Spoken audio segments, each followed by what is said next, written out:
all of my Senate colleagues, in which I compiled some of the most compelling warnings about the looming climate economic crisis. I have just recently updated it and shared it with all of the Budget Committee members. It's now more like this thick, as the warnings just keep piling up. These warnings come from central bankers, economists, asset managers, insurance companies, investment banks, credit rating agencies, and leading management consultants, folks with a lot of credibility when it comes to economics, finance, corporate risk, and their effect on government spending and revenues. Folks who often have a fiduciary obligation to get this right. The Budget Committee has started to dig into these warnings. We've just held the first two of a series of hearings on climate impacts to our federal budget. Our second hearing, held earlier today, explored warnings of crashes in coastal property values amid rising seas and more powerful storms. One of our witnesses was Kate Michaud, the town manager of Warren, Rhode Island. And next time we'll spell Rhode Island correctly. Warren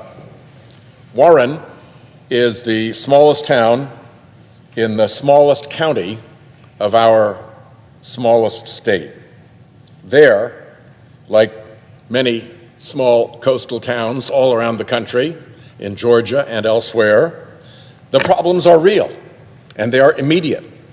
She testified that some homes in Warren have seen their value drop by 1/3 because of flood risk.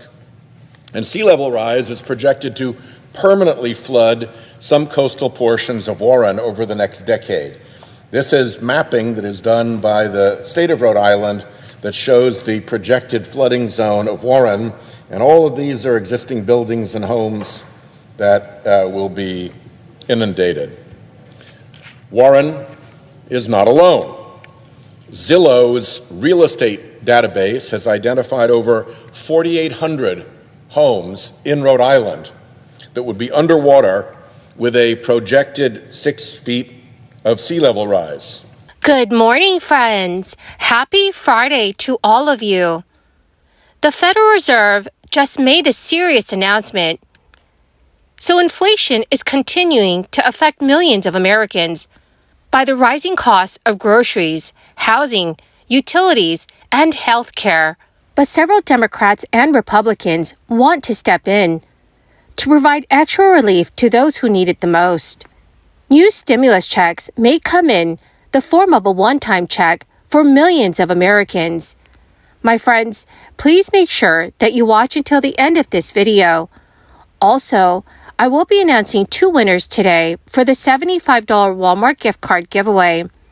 If you'd like to enter the weekly giveaways, friends, all you have to do is click and like several of my videos and then comment below the keyword of each video that you watch. My friends, the more videos that you comment on, the greater your chances of winning the weekly giveaways. Millions of Californians are still grappling with the hit to their wallets from the cost of almost everything. That includes shockingly high natural gas bills, which have spiked to double the usual or more. Due to a cascade of many issues, Governor Gavin Newsom has called on federal regulators to investigate, while Senate Republicans have been hammering Newsom and Democrats on the issue. The California Public Utilities Commission voted to expedite climate credit payments to consumers. But still, lawmakers say they've been overwhelmed with calls for help from their constituents, and some gas companies, including Southern California Gas, are seeking to increase their rates this year. The cost of natural gas is likely to lead to increased electricity bills this summer because some utilities use natural gas in their power plants. But it's expected that lawmakers will hold several meetings to focus on the increased cost of electricity and how the state can avoid future price spikes. The state's Public Utilities Commission has already voted unanimously to offer Californians some financial relief by speeding up the rollout of an annual bill-reducing credit. The California Climate Credit is meant to compensate households for higher energy bills that result from the state's emission-reducing cap and trade program. It had been scheduled to go out in April from the natural gas companies, but the Utility Commission's public advocate has sought an emergency order to get the money out this month of March. This is to help cover astronomically high January bills. Now that it's approved, the credit is expected to give customers about $50 each. Pacific Gas and Electric, San Diego Gas and Electric, and SoCal Gas have all supported the move. So did state Senate Republicans that are now urging the state to send out the credit as soon as possible. It was 1 year ago this month that the Federal Reserve launched its first step against inflation that had been percolating in the U.S. economy for at least the previous year. It was just a 0.25 percentage point increase to tackle price surges, which in just a few months would peak at their highest annual rate since 1981. It wouldn't be long before policymakers knew that the initial step would not be adequate.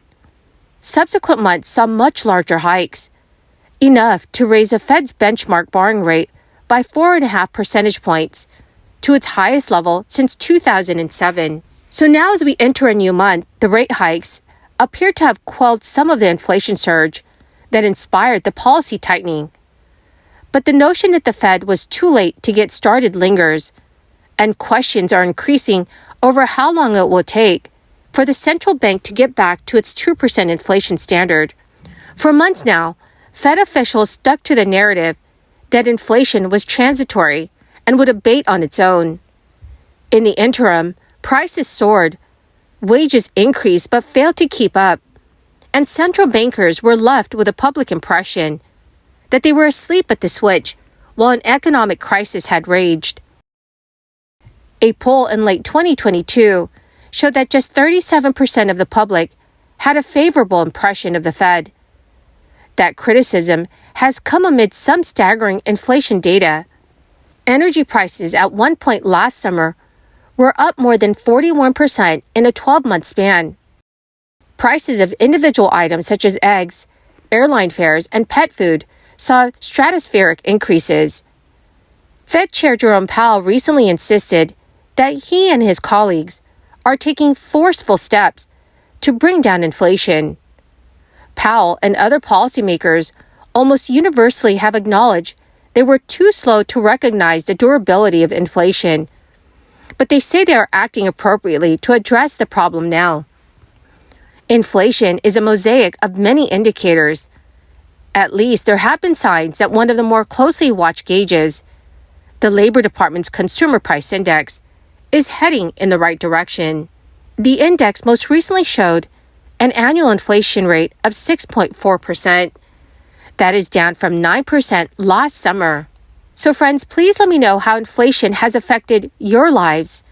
Please leave those thoughts in the comment section below. Well, my beautiful and most amazing friends, that is the end of my daily stimulus update video for this Friday. My friends, I will be announcing 2 winners in a video later today for the Walmart gift card giveaway. If you would like to enter the weekly giveaways, all you have to do, friends, is click and like several of my videos and then comment below the keyword of each video that you watch. The more videos that you watch and then comment on, the greater your chances, my friends, of winning the giveaways. Thank you, my friends, and have a wonderful and very blessed Friday.